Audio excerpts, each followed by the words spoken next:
गुरुजी, शुक्राना गुरुजी, अनंतम शुक्राना हमारे गुरुजी महाराज का। ओम नमः शिवाय, शिवजी सदा सहाय। ओम नमः शिवाय, गुरुजी सदा सहाय। शुक्राना, अनंतम शुक्राना। अब 31st चैप्टर है जिसकी हेडिंग है हिमालय के समीप सप्त ऋषियों का आगमन। ब्रह्मा जी बोले, नारद जी, उस ब्राह्मण की बात सुनकर मैना तो घबरा गई और बोली, शैलराज, इस वैष्णव ब्राह्मण ने किस प्रकार शिव निंदा की है। आप थोड़ा शिव भक्तों से मिलकर इसका निर्णय कर लो। यदि ऐसा ही है तो पार्वती को कुरूप शिव के हाथ ना सौंपा जाए, नहीं तो मैं विष खा लूंगी।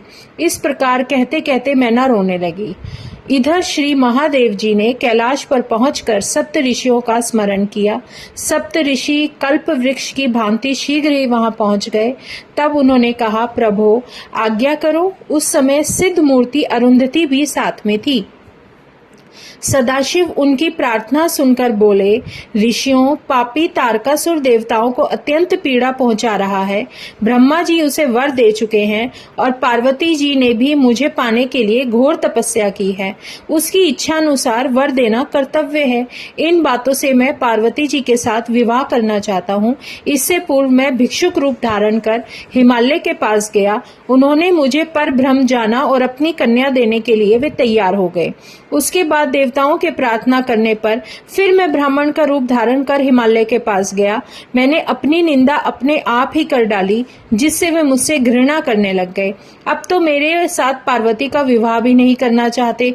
इसी कारण तुम लोग शीघ्रता पूर्वक उनके पास जाओ, हिमालय एवं मैना को समझाकर आओ, जिससे वे मेरे साथ पार्वती का विवाह कर दे। यह सुनकर मुनिगण बहुत प्रसन्नता के साथ हाथ जोड़कर चल दिए। हिमालय सूर्य के समान तेजवान मुनियों का दर्शन करके आनंद से उठ खड़े हुए। उनका आदर सत्कार करके उन्हें यथोचित स्थान पर बिठाया और कहने लगे, मैं धन्य हूँ। आपके दर्शनों से तो मैं कृतार्थ हुआ। आप तो पूर्ण काम है, किंतु मुझे भी अपना सेवक जानकर कुछ सेवा के लिए आज्ञा करे। 32 जिसका शीर्षक है वशिष्ठ मुनि का उपदेश। मुनि बोले, शैलराज, भगवान शंकर जगत के पिता हैं। अब जितने भी सप्त ऋषि हैं वो सब उनको समझाने के लिए कि प्रभु शंकर के बारे में जो आप लोगों की मति हुई है उसको समझने की कोशिश करें। इसमें वो भगवान शंकर के बारे में सबको समझाने की कोशिश कर रहे हैं कि शंकर जगत के पिता हैं और पार्वती जी जगत की जननी है, और तुम श्री पार्वती जी का विवाह भगवान शंकर के साथ कर दो। इसमें ऋषियों का जो अपना स्वार्थ था वो सब छलक रहा था।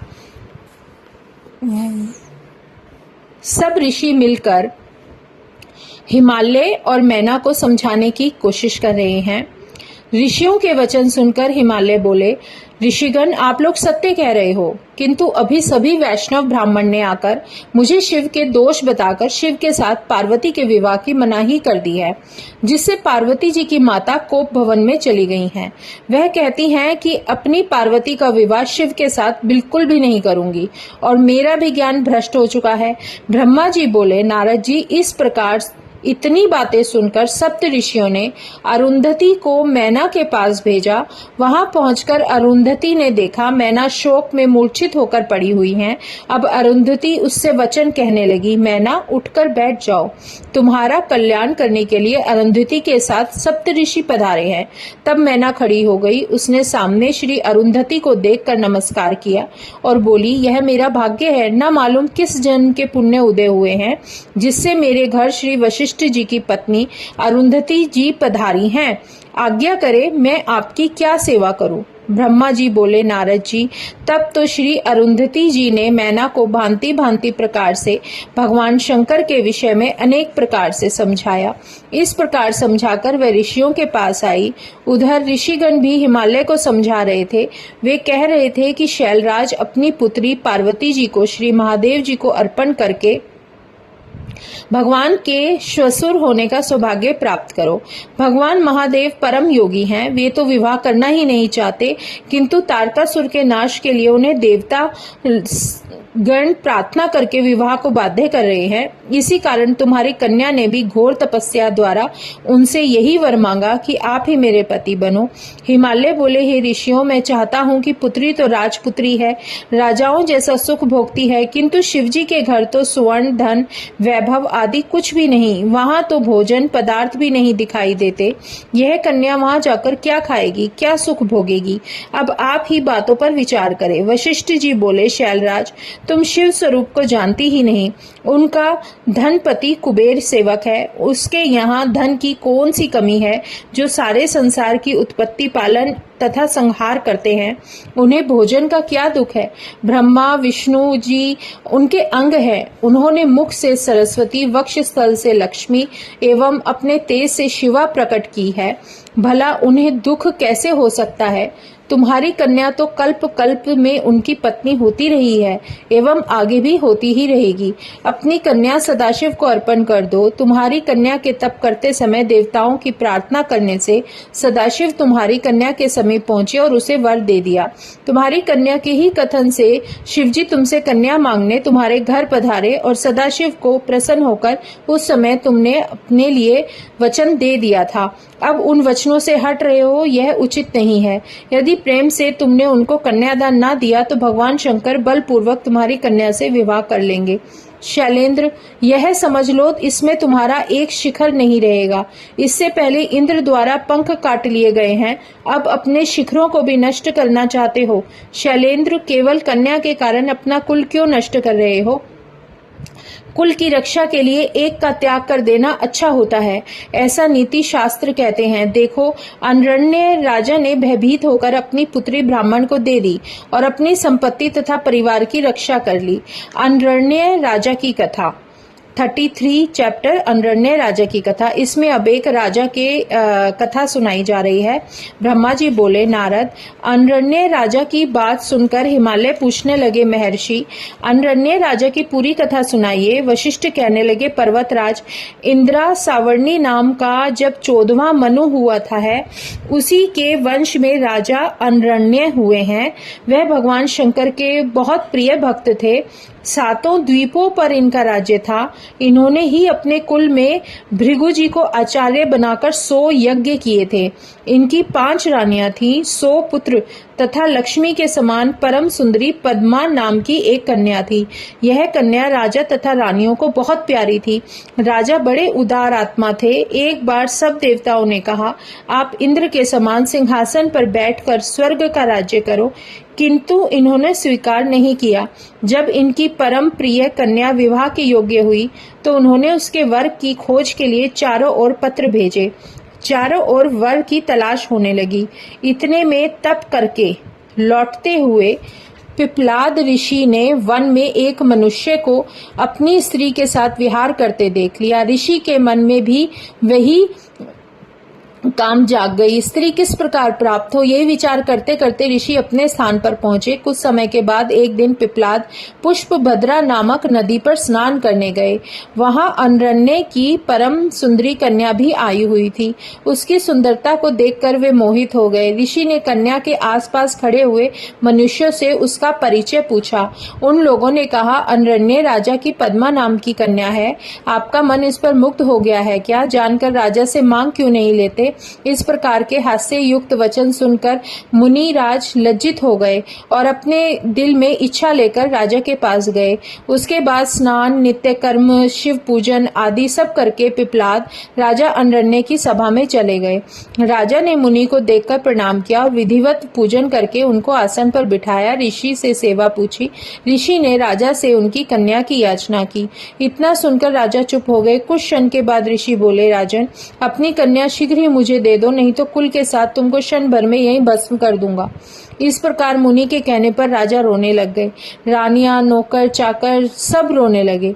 इस बूढ़े ऋषि को कन्या किस प्रकार दे दी जाए, लोग क्या कहेंगे। राजा इसी चिंता में घुल रहे थे। उसी समय राज पुरोहित तथा राजगुरु वहां पर आ गए। राजा ने रोते रोते उस ऋषि का वृतांत सुनाया। पुरोहित तथा गुरुजी विचार ही कर रहे थे। राजा से बोले, राजन, आपको कन्या का किसी के साथ विवाह तो करना ही है, इसके साथ ही कर दीजिए, जिससे आपके कुल की रक्षा हो जाएगी। इस ब्राह्मण द्वारा कुल का विनाश हो जाना अच्छा नहीं है। सब प्रकार से पुरोहित एवं गुरु के वचन सुनकर बुद्धिमान राजा ने अपने कुल की रक्षा के लिए अपनी कन्या को वस्त्र आभूषणों से अलंकृत करके मुनि को अर्पण कर दी। मुनि ने भी विधि पूर्वक पद्मा के साथ विवाह करके अत्यंत प्रसन्न होकर राजा से विदा लेकर अपने स्थान को गए। इस शोक में राजा राजपाट छोड़कर वन में चले गए और रानी भी वन में चली गई। पति तथा कन्या के स्मरण करके रानी की मृत्यु हो गई। इधर घर में भी सारा परिवार नौकर चाकर राजा के बिना दुखित हुए। राजा अनरण्य ने वन में जाकर तप करके भगवान शंकर को प्रसन्न किया और शिवलोक को प्राप्त हो गए। अनरण्य राजा के बड़े पुत्र कीर्तिमान राज्य करने लगे। वशिष्ठ जी ने कहा, हिमालय राज, इस प्रकार अनरण्य राजा ने अपनी कन्या को देकर अपने कुल, धन आदि सबकी रक्षा कर ली। इसलिए अब तुम भी अपनी कन्या शिव को अर्पण करके सब देवताओं को अपने अधीन कर लो। 34वां चैप्टर, पद्मा पिप्लाद की कथा। ब्रह्मा जी बोले, नारद जी, हिमालय अनरण्य की कथा सुनकर कहने लगे, मुनिवर, आपने बहुत सुंदर कथा सुनाई, अब कृपा करके पिप्लाद की कथा भी सुनाएं। पद्मा के साथ विवाह करके ऋषि ने वहां निवास किया और क्या किया। वशिष्ठ जी बोले, पर्वतराज, वह पिप्लाद अत्यंत वृद्ध थे, कमर झुक गई थी, कांप कांप कर चलते थे। इस प्रकार बूढ़े मुनि पद्मा के साथ विवाह करके अपनी कुटिया पर निवास करने लगे। वह पद्मा साक्षात लक्ष्मी थी। अपने पति को साक्षात विष्णु समझकर उनकी सेवा करने लगी। एक दिन पद्मा स्वर्णा नदी पर स्नान करने गई। उसकी परीक्षा लेने के लिए स्वयं धर्मराज वहां आए। उन्होंने राजाओं जैसे सुंदर रूप धारण किया हुआ था। वस्त्र आभूषणों से शोभायमान नव युवक कामदेव के समान लग रहे थे। रथ पर बैठे हुए थे। उस पद्मा के भाव जानने के लिए मार्ग में ही उनसे कहने लगे, सुंदरी, तुम तो राजरानी बनने के योग्य हो, बूढ़े पिप्लाद के योग्य तो हो ही नहीं। यह बूढ़ा कब तक जिएगा जो मौत के घाट पर बैठा है। इसी कारण इस बूढ़े को त्याग कर मेरे साथ चली चलो, मैं तुम्हें हृदय से रानी बनाऊंगा। इस प्रकार कहकर राजकुमार बने हुए धर्मराज रथ से उतरे और पद्मा को पकड़ने के लिए तैयार हो गए। तब तो पद्मा थोड़ा हटकर क्रोध में आकर कहने लगी, अरे ओ पापी, दूर हट, मुझे स्पर्श मत करना, नहीं तो शीघ्र ही नष्ट हो जाओगे।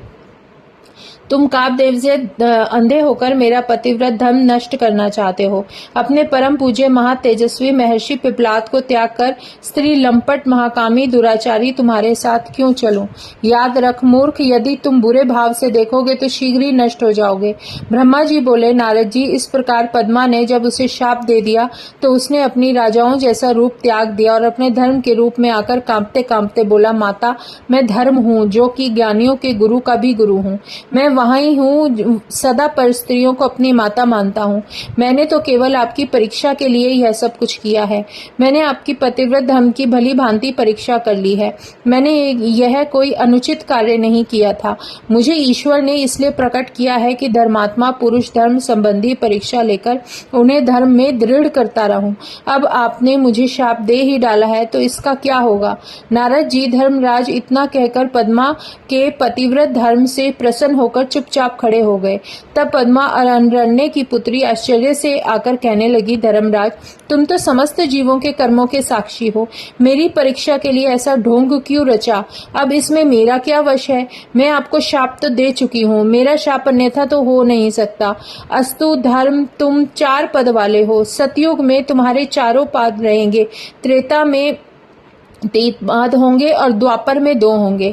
कलयुग में 1 भी ना होगा। फिर सतयुग लगने पर 4 पहले की तरह हो जाएंगे। नारद पतिव्रता के वचन सुनकर धर्म प्रसन्न होकर बोला, पतिव्रता पद्मा, तुम धन्य हो, तुम अपने पति के चरणों में सदा प्रेम करोगी। तुम्हारा पति जवानी को प्राप्त हो जाएगा, उसकी जवानी स्थिर रहेगी। मार्कंडे के समान बड़ी आयु वाला, कुबेर के समान धनी, इंद्र जैसा वैभववान, सुंदर स्वरूप वाला धर्मात्मा रतीश्वर होगा। आपके पति द्वारा 10 पुत्र होंगे, वे भी गुणवान तथा दीर्घायु होंगे। वशिष्ठ जी बोले। इस प्रकार धर्म से वर पाकर पद्मा प्रसन्न होती हुई अपने घर को आ गई। घर में पहुंचकर धर्म के दिए हुए वचन के अनुसार अपने पति को पद्मा ने बिल्कुल जवान हुआ देखकर प्रसन्न हुई और उसके साथ मग्न हो गई। कुछ समय के बाद जीने के बाद पति द्वारा उसे अधिक गुण संपन्न 10 पुत्र प्राप्त हुए। पर्वतराज, इस प्रकार वे दोनों स्त्री पुरुष अत्यंत सुखी हो गए। उसको सुनकर हिमालय अपनी पत्नी से बोले, हे देवी, अब तुम देर ना करो, अपनी पुत्री पार्वती का विवाह शिवजी से करने के लिए हाँ कर दो। 35वां चैप्टर, सप्त ऋषियों का शिव के पास आगमन। ब्रह्मा जी बोले, नारद जी, इस प्रकार हिमालय को कथा सुनाकर वशिष्ठ जी चुप हो गए। तब हिमालय बोले, ऋषिगणों, अब मेरा संशय मिट गया है। मेरी धन संपत्ति, स्त्री कुल, कुलत्र, कन्या एवं मेरा शरीर भी भगवान शंकर को अर्पण है। मैं अपनी पुत्री पार्वती को वस्त्र आभूषण से अलंकृत करके भगवान शंकर को दान देने के लिए तैयार हूँ। मेरा संकल्प दृढ़ हो गया है। यह सुनकर सप्त ऋषि कहने लगे, पर्वतराज, धन्य हो, हम तो यही कहेंगे कि भगवान शंकर भिखारी हैं और आप दाता हो, हमें अपनी पार्वती रूपी भिक्षा अवश्य दे। यह कहकर श्री पार्वती जी के मस्तक पर हाथ फेरते हुए बोले, पुत्री, तुम्हारा मंगल हो। यह कहकर पुष्प फल आदि देकर आशीर्वाद देने लगे। इधर अरुंधति जी ने भगवान शंकर के गुणों से मैना को मोहित करके लोक रीति के अनुसार हल्दी, रोरी आदि से पत्थर पूजन मार्जन आदि कराकर 4 दिन के बाद लगन भी धरा दी। इसके बाद अत्यंत आनंद के साथ सातों ऋषि अरुंधति के साथ भगवान शंकर के पास चले गए और उसके पास जाकर शुभ वृत्तांत सुनाया और कहा कि हमने हिमालय को धर्मशास्त्रों के वचन सुनाकर समझा दिया है। अब वह अपनी पुत्री आपको समर्पण कर रहे हैं, आप विवाह की तैयारी करें। 36वां चैप्टर है, हिमालय का लगन पत्रिका भेजना। ब्रह्मा जी बोले, नारद जी, इसके बाद हिमालय ने अपने सगी संबंधियों को बुलाकर प्रसन्नता पूर्वक अपने पुरोहित श्री गर्ग जी से लगन पत्र लिखवाया। पूजन करके अनेकों सामग्री के साथ भगवान शंकर के पास भिजवा दिया। भगवान शंकर के पास पहुंचते ही उन्होंने वहां से लाने वाले पुरोहित को भली भांति आदर सत्कार किया और उसके अनंतर पर्वतराज ने दूर दूर से रहने वाले अपने भाई बंधुओं को निमंत्रित किया। फिर वस्त्र आभूषण, विविध प्रकार के रत्न आदि वस्तुओं का संग्रह करने लगे। अनेकों प्रकार की मिठाइयां, पकवान आदि बनाने के लिए अनेकों हलवाई लगा दिए। सौभाग्यवती पर्वत नारियां मंगल गीत गाने लगी, श्री पार्वती जी का श्रृंगार करने लगी। अनेकों प्रकार के साज श्रृंगार वेश से सुशोभित होकर स्त्री समाज इकट्ठा हो गया।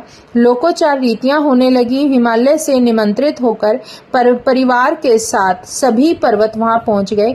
मदराचल, अस्ताचल, उदयाचल, मलयाचल, गिरिराज, दुंदर, गंधमादन, करवीर, महेंद्र, पारियाज, कोंच, पुरुषोत्तम, नील, सुनील, त्रिकूट, चित्रकूट, बेकट, श्रीगिरी, गोकामुखी, विंध्याचल, कालिंजर, बहुब, कैलाश आदि आदि और भी अनेकों पर्वत सज धजकर परिवार के साथ मिलकर वहां आए।